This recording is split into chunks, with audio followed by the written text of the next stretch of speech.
Good evening all, and welcome. Tonight's episode has been graciously sponsored by Studio.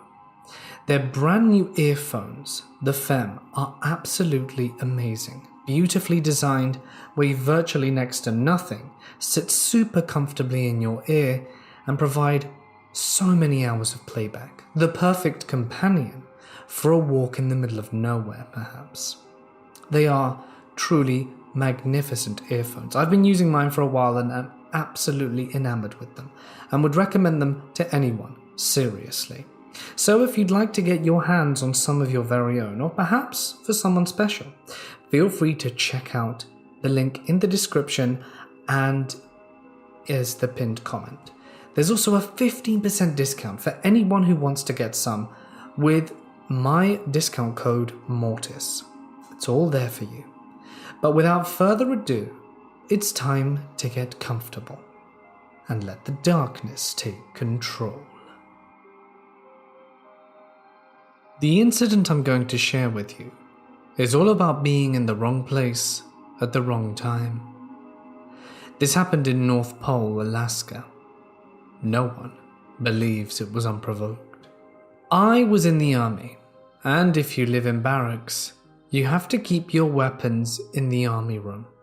So it's not like it's convenient to get that out and carry, compared to a guy living off post who can keep his gun in a safe in a closet.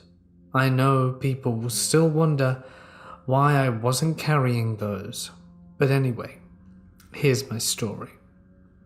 On the night of El Cinco de Mayo, I attended a party at a friend's house in North Pole, Alaska.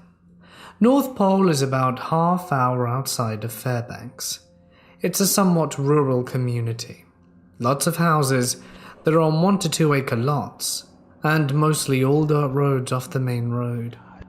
I was the designated driver that night and drove 4 of my friends, but 3 of the friends that I bought decided they were going to spend the night at that person's house instead of returning to the barracks.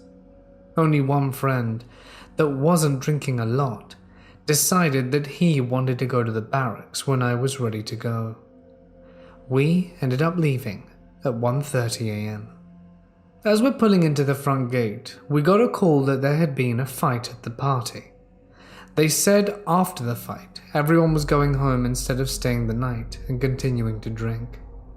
So they asked us to come back and pick them up, but said that they had went to a different friend's house that lived in the same area because everyone had to leave after the fight. Well, GPS doesn't work that well once you get outside of Fairbanks and aren't on the main roads, at least not with my Verizon service that night. You could get to the general area, but not the exact location. When we went to the address that was given, it came up as being in the middle of the road. So we took a turn down a side road so that we could get service in order to make the call and figure out which house it was. It was 2:30 at this point. As we turned down the road, there was an old red minivan with fog lights mounted on top, just idling, and 2 guys that looked to be in their late 20s inside. I remember thinking that it looked like something you'd see in a TV show or horror movie. Just a really creepy looking van, especially at almost 3 in the morning. We had to pass them to turn around, and they looked at us in a way that gave us a very bad feeling. So we turned around and had to pass them again to pull out onto the main road. As we passed them, the driver was leaning his head out of the window like he wanted us to stop so that he could ask us something. Being that it was almost 3 a.m., we knew it was probably best to continue driving. My friend wasn't able to get hold of anyone, so he tried mapping it out again, but the GPS was delayed due to poor service, and we missed the turn again. We saw a small clearing to pull over, so we pulled over on the side of the road to verify where we were compared to the street we missed.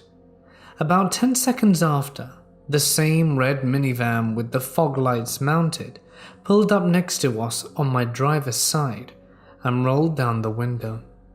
This time, I rolled mine down, and they initiated the conversation by asking if we had seen a white Dodge pickup. We said we hadn't, and they thanked us. And we asked if they knew where Meadow Rue, the street we were looking for, was located. They said it was the first street on the left if we headed back the way we came.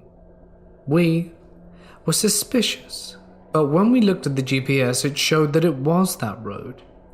We found out later that the road was on both sides of the main road. Note: locals outside of Fairbanks tend to not like the active duty military guys, and military guys stick out a lot due to their lack of beard and long hair, and having a military haircut. We started heading towards Meadow Rue, which was about half-mile away, and saw them pull out and start heading out that way behind us. We made the turn into what we thought was Meadow Rue, and this road is a bumpy dirt road and immediately forks off into two directions. One side goes straight and up a slight hill, and the other side is off to the left and drops down about 2 feet and flattens out. We turned left and dropped down the small incline. The road was narrow, only big enough for one car, and lined with trees on both sides for a good distance. The first thing we noticed was a dead-end sign, and that's when we started to get worried. We drove about 20 feet, and then we see the minivan with fog lights turn in and drop down behind us. At this point, my blood turned cold, and I felt a sinking feeling in my stomach. I knew at this point that they were following us. I tried to be positive and hoped for a split second that they'd be hanging back and turn off at the first driveway, which we hadn't even seen yet. But then I saw them speeding up. Again, this is a bumpy dirt side street and there's no reason to be going fast. I started speeding up too, and they slammed into the back of my car, backed off and rammed me again. A few seconds later, we made it to a small clearing in a little dirt cul-de-sac. I had enough room to pull forward and then reverse myself back so that I was facing the direction I had just came. While I was doing this, they stopped and blocked the one-lane dirt road. They hopped out the car and shouted, "This ain't Meadow Rue, get out the car." The one guy had positioned himself directly in front of my car, 10 to 15 feet away between the trees and his van. The other guy started walking up to my passenger side, where my friend was. They kept shouting at us to get out. I just gunned it right at the guy in front of me, trying to run him over. He managed to jump out of the way. I thought for sure there wasn't going to be enough room between his van and the trees, and figured we'd get stuck. But we had no weapons, so there wasn't a better choice. I thought we'd have to bail out and run into the woods and hide, but to my surprise we squeezed through. It was such a tight fit that both my mirrors collapsed in, and then I sped out of there, got onto the main road and headed home. I had seen a state trooper not long before this, not too far down the road.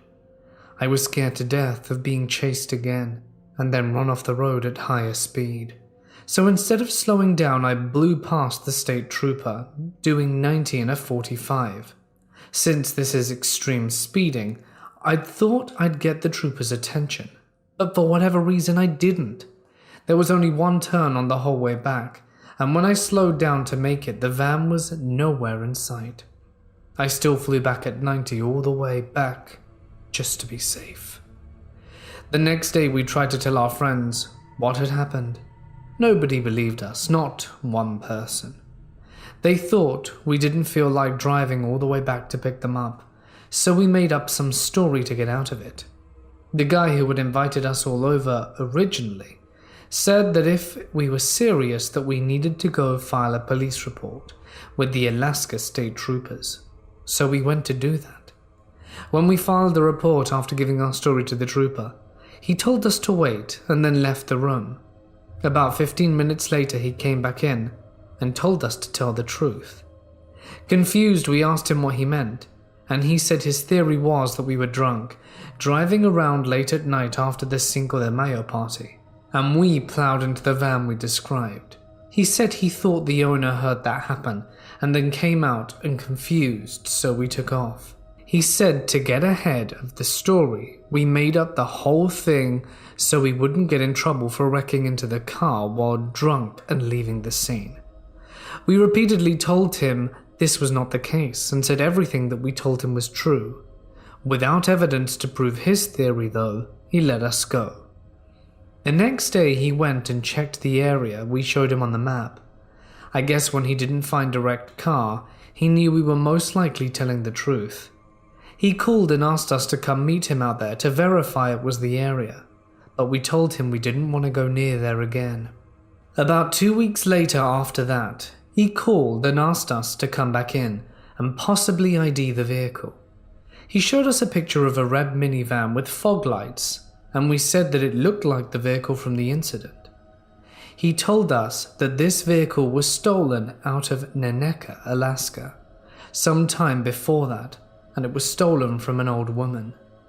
The guys may or may not have been related to her, and the trooper said if any arrests were made he would call us back, but we never heard any follow-up after that. To this day, no one really believes my story. They think we did something to provoke the incident or just made it up to sound cool or whatever. But it was just a case of being in the wrong place at the wrong time. I'm from Slovakia, a little state in Central Europe. I had lived there for 20 years, and I never heard about this topic until quite recently. You see, there's a very strange forest in the westish part of the country named Tribech. First time I ever found out about the place was from a movie trailer about the topic. I was bamboozled when they wrote it was based on true events. Like, this is a small country, and people are kind of conservative. But anyway, nothing much ever happened in our country that I would consider paranormal by any means. I discovered that there's an almost Bermuda Triangle kind of place with a big twist. You see, people mysteriously disappear, but they also appear weeks, even months later, in completely different locations, disoriented, with severe cuts and burns on their hands and legs. The cuts are completely different sizes and depths. It's important to mention, people are not always found, but if they are, this state of disorientation or insanity is very common. Allegedly, this little spot, this forest in the middle of nowhere, is full of crosses with scary, unexplained pasts, abandoned villages left to decay, castle ruins no one can remember. It's a very favorite, famous tourist attraction, but people, even though they know nothing about the place, are reporting feeling lost, disoriented, losing track of time, disappearing and reappearing in places they'd never been. They even start going missing. The season tends to happen between November and March. Even the Slovakian media covered these stories several times, but not frequently. The most famous case I can remember is about a German man named Walter Fischer. He went into the forest for a hike to Black Castle. He never returned, so his wife went to the police to search for him. And months didn't go by, but a year later he was found in another part of this forest, bleeding with several weird burns on his body.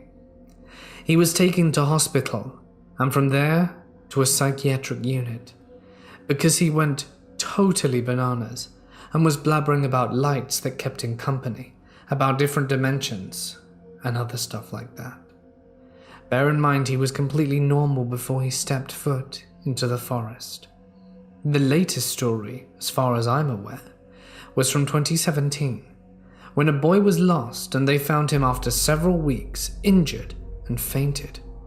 He was brought to the hospital, but passed due to his injuries. He had cuts on his hands and bare feet, as he had somehow lost his boots. This is very strange and reminiscent of the 411 cases if you guys are familiar. All I'm saying is if you guys find yourselves in Slovakia, it might be best to stay out of the woods. I'm a 23-year-old fat girl from England. This is an important detail. I'm also 5'5" and was 19 at the time of this story. I used to walk my dog at night until this experience. Not the kind of dark where you can't see anything, but the kind where you can make out a fair bit, but not perfectly. This is what the area is like. Middle of nowhere. Everyone knows each other kind of village. Strangers or visitors are always spotted as they stand out. And a fair few of my neighbours walk late, and the neighbour I always meet while I'm out is usually this 6'3", heavily tattooed 46-year-old man with two very unfriendly big dogs, one massive German Shepherd. We were great friends and still are. The only other dog his wouldn't attack was mine, so I had no worries about that late hour because he was normally just a shout away. This night I bumped into him just ending his walk, which had happened a few times. I'm around half hour into my 45-minute walk in the woods. Earphones in, playing music, and just checking my phone for which song to play next. I notice my dog is looking up, as if he can see something. I assume it's another neighbor, fox or deer. My dog doesn't chase anything, so it was normal that he didn't run after any animal. I looked up calmly to see a strange man standing around 20 to 25 feet away from me, holding a rifle. Now, remember, this is England, so having a gun, unless you're a farmer, let alone a rifle, is an extremely difficult task. He also didn't have a dog, and this isn't hunting season.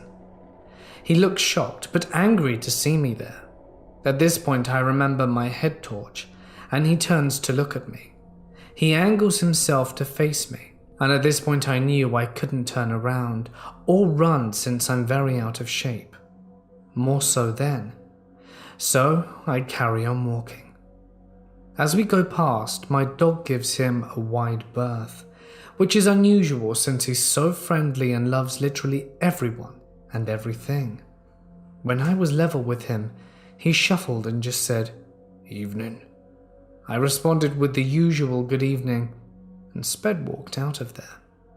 Looking back over my shoulder as I was about to leave the woods, I saw he hadn't moved, just stood there looking at me. I never walked home again at night. This freaked me out so much because it's never happened again, and any hunting near me has to be done in a certain area at a certain time of year.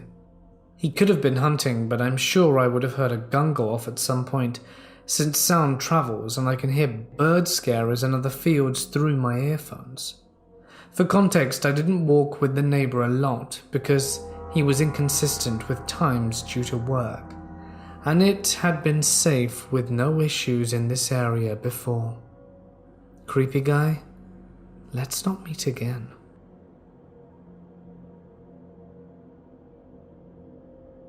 I went on a backpacking trip in some youth program in the northern Cascades near Seattle. One of us got hurt by a falling rock on our way to base camp, so I had to help carry him back to the trailhead, while accompanied by one of the leaders. On our way back, we came across another hiker, a young woman.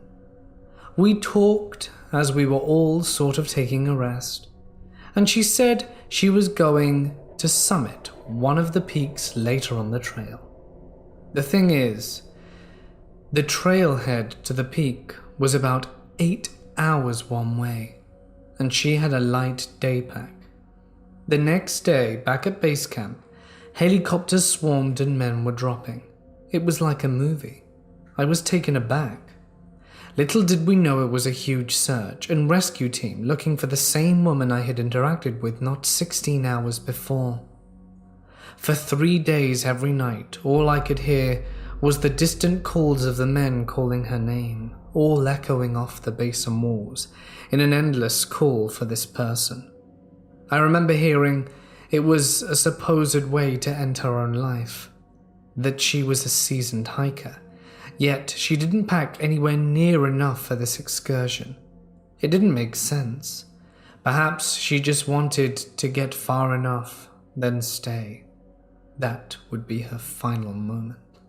Atop a peak, doing something she absolutely loved. I remember after I flew home I would not stop thinking about her, and I have never stopped.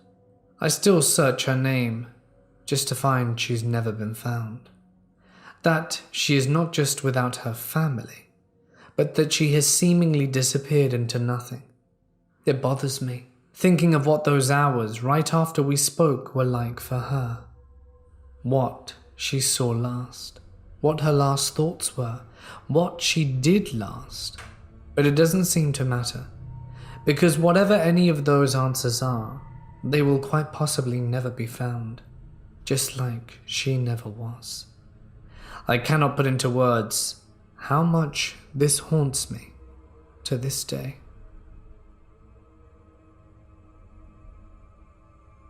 In spring of 2015, I, at barely 18 years old, took 5 of my friends, all girls, to what is known as Bunnyman's Bridge in Fairfax. You may be wondering what is Bunnyman's Bridge, and I'm going to enlighten you. The story goes that in 1904, there was an asylum not too far from this bridge. The residents nearby didn't like the idea of mental patients living nearby, so they protested and got it shut down, and all the patients were taken by bus to Lawton Prison. The bus swerved and crashed. They were able to locate all inmates bar one. The escaped mental patient's name was Douglas Griffin. After the crash, he vanished. Weeks passed and rabbit corpses began appearing in the woods. Douglas was apparently eating bunnies to stay alive, and this went on for a while. Then, one Halloween night, a group of kids were hanging around the bridge, and they reported seeing something strange. And then in a flash, they had all been strung up like their bunnies, gutted and hanging from the bridge. The missing mental patient was, of course, assumed to be the one responsible. And the rumor goes that if you come here on Halloween night at midnight, you will end up just like those poor children. That is the urban legend. It was a Monday, maybe 9 p.m. when we showed up, and I wanted to get out and climb up and walk along the railroad tracks that run over the bridge, as I had done that plenty of times in the past. I pulled the keys out of the ignition and sat for a minute telling them the tale of the bunny man, at which point they kind of got freaked out and decided to stay in the car. We sat there and kept talking for 5 minutes, until someone in the back seat gasped and froze, staring out the back window on my side of the car. I turned to my right to look at her, and saw everyone else's faces freeze in horror, and the girl right behind me yelped as I realized what was happening. I turned my head the other way to see who must be approaching, when someone started pounding on the back window, and continued as they moved up towards my door. I turned just in time to see a man with a huge white dog come up and rip my door open, as it was still unlocked from before when I was planning to get out. And for a second he just stood there and stared at me. He was visibly enraged. He started telling me this was private property, and that we were trespassing, and before I had a chance to tell him we'd leave, he started yelling at me to get out of the car. I was like, "No, we're just gonna leave." At that point, he loses his mind, starts yelling in my ear, and I think he saw my keys sitting on my lap, because he tried to grab them, but I pushed his arm away and started yelling profanities while my friends in the passenger seat gasped loudly. He stepped back for a second and looked up and down, and then started eyeing the big metal cop flashlight I keep under my seat and tried to grab that too, but fortunately his dog was off doing his own thing. It was actually a cute dog that seemed rather friendly, and the leash pulled his arm away long enough for me to grab the door handle. He caught it just before it shut and was trying to force it back open, saying he was going to call the police. And I think I said likewise, and finally thought to grab my keys with my free hand and start the car. I drove off while he was still holding the handle, and then closed it once he couldn't keep up and had to let go. I watched him in the mirror as he sped away, and it really freaked me out that he'd let go of the leash and began sprinting after us until he knew he couldn't catch us up, at which point he just let out a deep, primal scream just as we passed under the bridge. It looked like he was bending down to pick something up, maybe a rock, but we cleared the corner before he could throw anything. I told my dad about it when I got home, and he made me call the police to report it. And the woman at the station actually sounded pretty concerned, which is something I wasn't expecting. After that, I read up all these stories about the legendary Bunny Man, and lots of them described a crazy man yelling about trespassing and stuff, which was already enough to freak me out. But what's really wild is the guy could kind of match up with some of the descriptions given in the other reports, although they all sounded like pretty generic white guy descriptions, so it shouldn't have been that shocking. What made it so confusing was that he didn't look crazy or dangerous. He was maybe 5'10", white, mid-50s, looking quite fit and healthy, and was wearing a flannel shirt, jeans and a baseball cap. Aside from the psycho behavior, he actually might have been kind of hot. Also, the dog threw me off because of how totally friendly and docile it seemed. I still can't figure out where he would have walked up from. I'd been checking my mirrors and peripherals the whole time we were parked there, up till the moment of the first girl gasped. All I can think of was that he must have walked straight out of this bamboo forest that's on the right as you come out of the other side of the narrow tunnel, running through under the bridge. We turned around and were facing the bridge from the other side, so this bamboo was on our left, and the whole rest of the immediate area is so thickly forested, aside from a long wide concrete driveway to our right just in front of us. I never heard back from the police about it. I've gone back there a few times since it happened, but I won't ever park and sit around again. I just drive friends through the bridge who haven't seen it before and then turn around and leave. All in all, it made for a pretty fitting campfire story, but I still wonder what he would have done if I'd stepped out the car or he'd have gotten a hold of the nightstick flashlight. The only logical explanation is that he's a resident sick of kids playing down there, which I get, but to say he overreacted is an understatement. Not to mention he completely fed into the lore of the crazy man yelling at trespassers. I can only think of a handful of times I've ever seen someone so overcome with fury, especially over something so trivial. It was so unreal when he first started yelling. I wondered if he was maybe just a normal level of upset, but also socially maladroit or maybe mentally challenged, until he tried to grab at my keys. That is flying off the handle. There's no moral to this story. Maybe carry some sort of protection in future. But in any case, Bunny Man, or whoever you are, let's not meet again. We were a group of 4, my girlfriend, 2 friends and me. We had a fun evening at home while drinking and playing video games. Because we all had the next day off, we didn't really care about time, and at 1 a.m. my friend told me that they were taking the train home. Me and my girlfriend went with them to the train station, and then we saw that they had missed the last train. So we decided to walk with them home, which is a roughly 6-kilometer journey.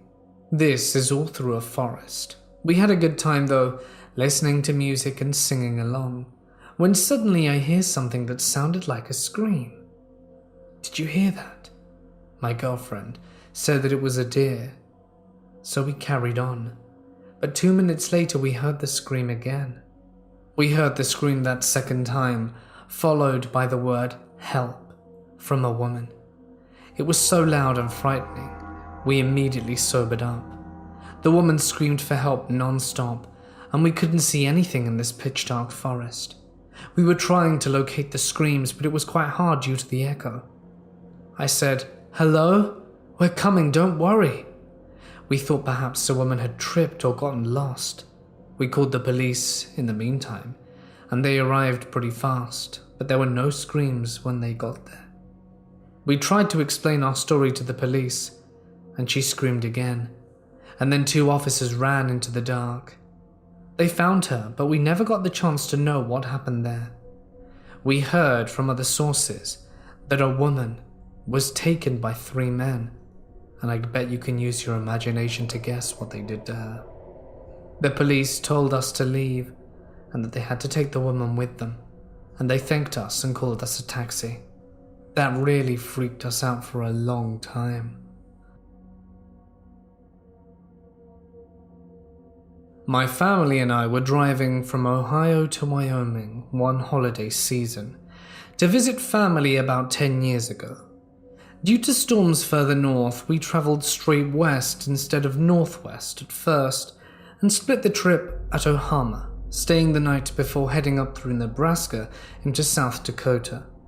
Once we were far enough north, we turned west onto I-90. At that point, it might have been over an hour since we saw anywhere that might have a public restroom, and we were on state routes, so no rest areas.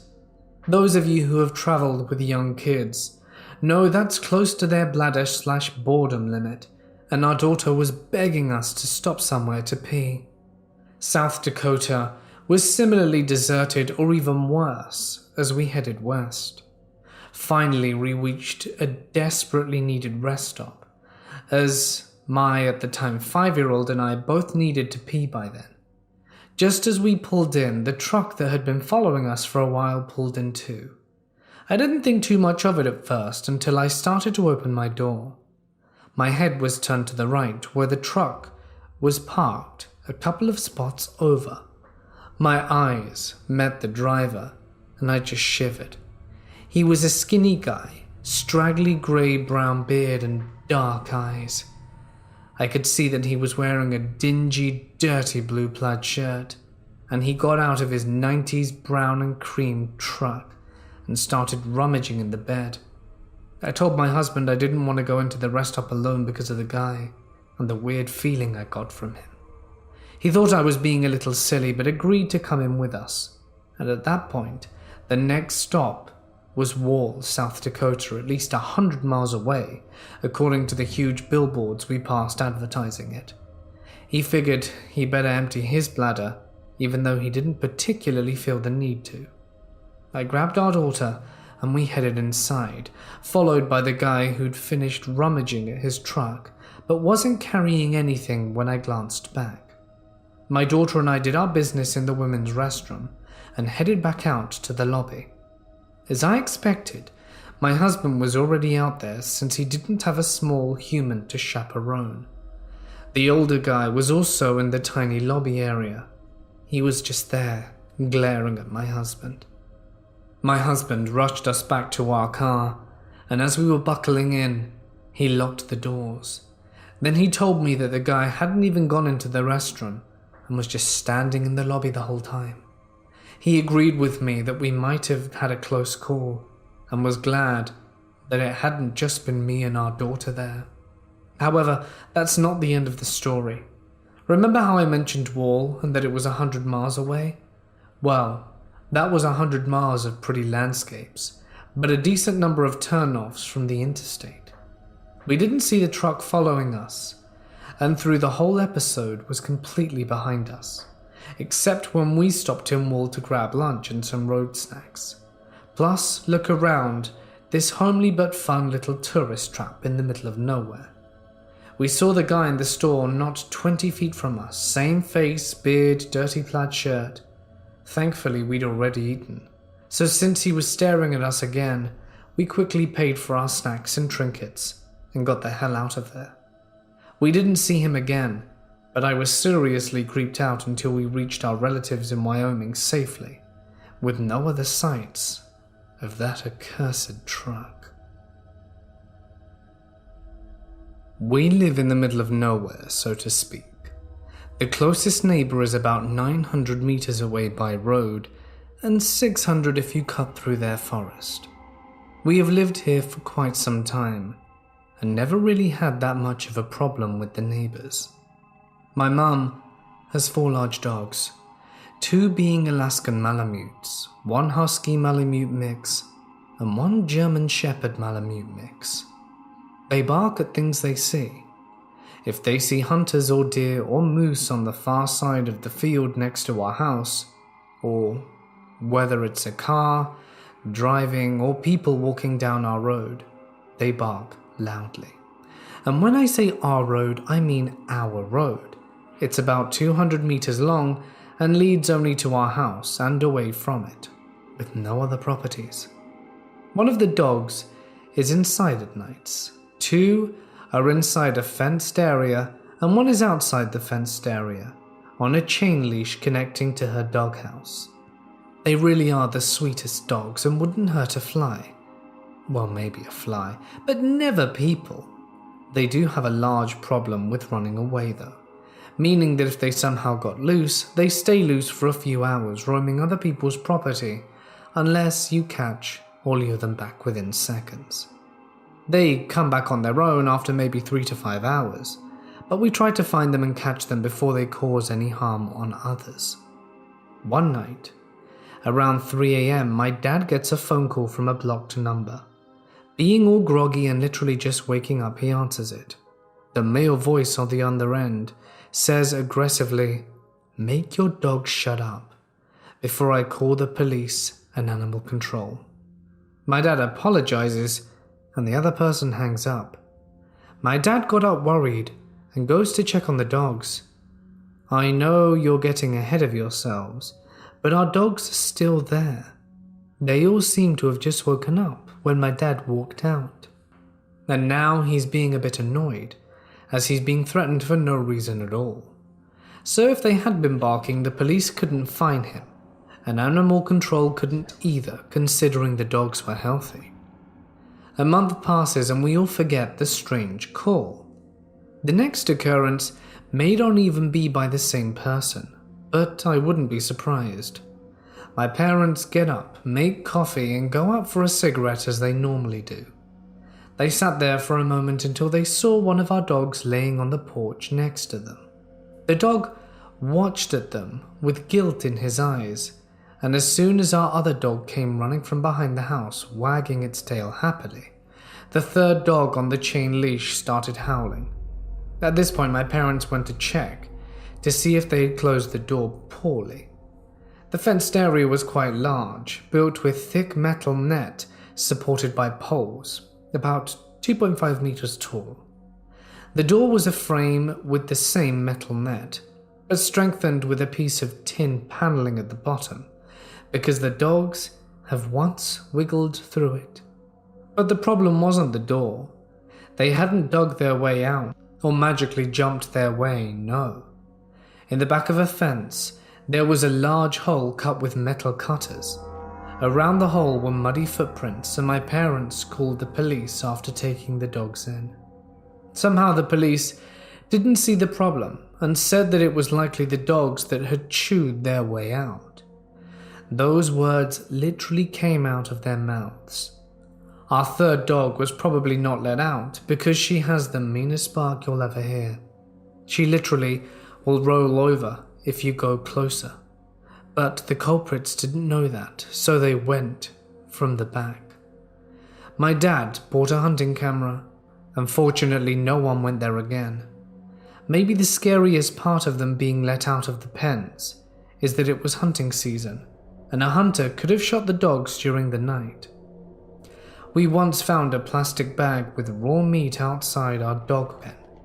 Obviously, it was thrown out immediately, but it still creeps me out. And the whole ordeal is just so weird. Maybe it was a messed up prank, and the consequences were unclear to those doing it. Maybe they tried to catch the dogs, but they were too fast and strong. Maybe they wanted to send a message like that maniac, but it certainly made us feel on edge for a while. I'm an avid hiker, and when I can't make the hours-plus long drives up to the mountains, I enjoy nice hikes near my home. This one particular hike near my home is 5 miles in many different directions, like a Goosebumps book of sorts for hiking. You can only see the trees and the greenery on one hike, or a massive waterfall on another, follow the river on another, or see the abandoned and dilapidated mills from decades ago on a different one. I went to the waterfall this time. I was about 2.5 miles in, and I sat and did some work, enjoying the serenity. When I was ready to leave, I looked around and saw a family of father, mother, and 3 kids nearby. I packed my things back into my day pack as they left. I am a major people hater.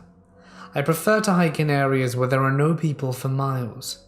I choose to go a different way back to the trailhead than the way I came, because I didn't want to run into this family for the next 2.5 miles.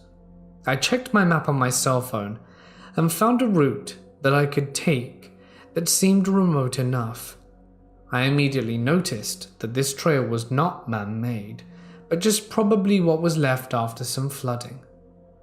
It was going upriver, away from the waterfall, and I was so close to the river, all I had to do was walk out on a bent tree and I could touch the water. It was a very thin trail, not big enough for people to walk side by side on, and was covered in thick roots. I enjoyed this. It was peaceful. I passed some girls who had hooked up hammocks to read about 20 feet to the right after I had hiked this little path for a while, and I had nothing but the sound of slow flowing river to my left, until I heard lots of footsteps coming from behind me. I didn't want to deal with people behind me, so I stepped out onto a tree that hung over the river and waited for them to pass. It was that family from the waterfall. I could have sworn they went in the completely opposite direction, but whatever. I waited a few minutes before I began walking again, as I didn't want to run into them. Pretty soon their voices disappeared in the distance, and I was able to go back to enjoying the peace and beauty around me. I hiked for another 5 or so minutes when I had to turn a sharp corner around a boulder at a major bend in the river. This man, the father, was standing there on the other side, crouched down like he wanted to scare me. I screamed and he laughed. I got angry and noticed that his family were no longer where we were. "What's wrong with you?" Not bothering to control my anger at being snuck up on by some stupid idiot, but he wouldn't stop laughing. I realized I was dealing with a moron, maybe a psychopath, and I didn't want to deal with him either. So I turned around and booked it. I could hear him behind me following. He wasn't a very big man, maybe 5'6", 180 pounds, but he was keeping pace about 20 feet behind me. Let me tell you that this path is not for running. I very nearly went sideways into the river a few times, but this gave me a few ideas too. The routes I could mostly handle. I knew the terrain and the park pretty well. As long as I focused on my quick-paced steps around the thick root system and keeping my balance, I could make it. I was running back towards the waterfall, where surely there would be people around. It was a straight shot, but then I remembered the hammock girls, and I remembered that they were slightly hidden, and if I picked up speed, The dude behind me would miss me turning because of the natural curves in this path. I sprinted on the trail and burst into the hammock girls' area. I sputtered a quick and quiet explanation, "Man following me," and they hid me behind the lowest hammock.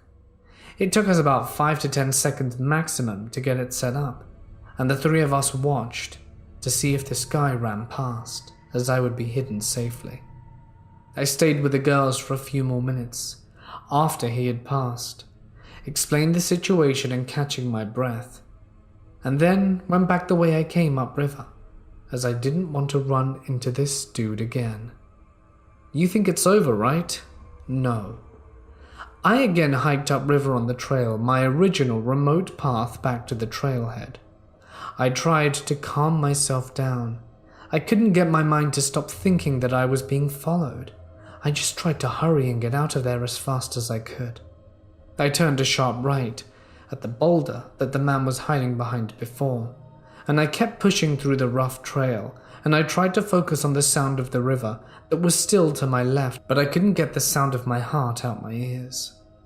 The sound of my pounding heart morphed into the sound of footsteps in an instant, and I realized I was being followed once more. I looked back, and guess who? This damn guy again. I got mad as hell, stopped and turned around and yelled at him to stop following me. I yelled profanities and I threw a damn pine cone at him. He just smiled with a toothy grin and kept walking slowly towards me as it bounced off his shoulder. He wasn't fazed by it. He just kept smiling. What he did not know was that I am an army combat veteran and a domestic violence survivor. I have PTSD from both and have skills that many don't. The dude chose the wrong girl to mess with that day. I'd had enough. I already hate people enough, but this guy was crossing a million lines. So I charged him. He finally wiped that look off his face, and I was seeing red, because I will not be made to feel unsafe in the only place I felt safe since I got a divorce and went to war. Seriously. I ran directly at him, knocked him down with the force of my body crashing into him, and screamed at him and hit him blindly. I grabbed his hair at the waistband of the back of his pants and started dragging him to the edge of the trail. He was the one yelling at me this time. Every time he fought back, I gave him a swift kick, and gave him several explanations for why his behavior was uncalled for. And then I unceremoniously kicked him into the river and told him to cool off and not come out until I was gone.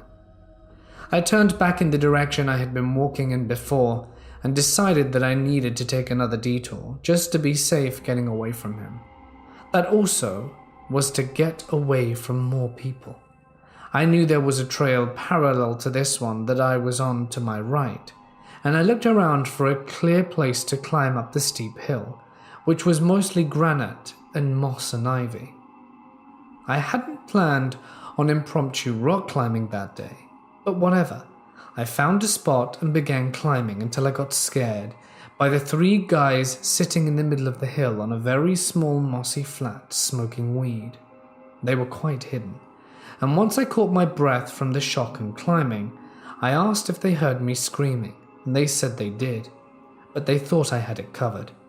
I rolled my eyes and told them to kick anyone down the hill that tried to follow me, and continued on. It took me a while to cover the 2.5 miles back to the trailhead that day, taking detours and hiding randomly. But when I did, I called the cops and alerted the park ranger about the guy. I don't know any other details on that. The cop laughed and said, "Good for you," when I told him what I did.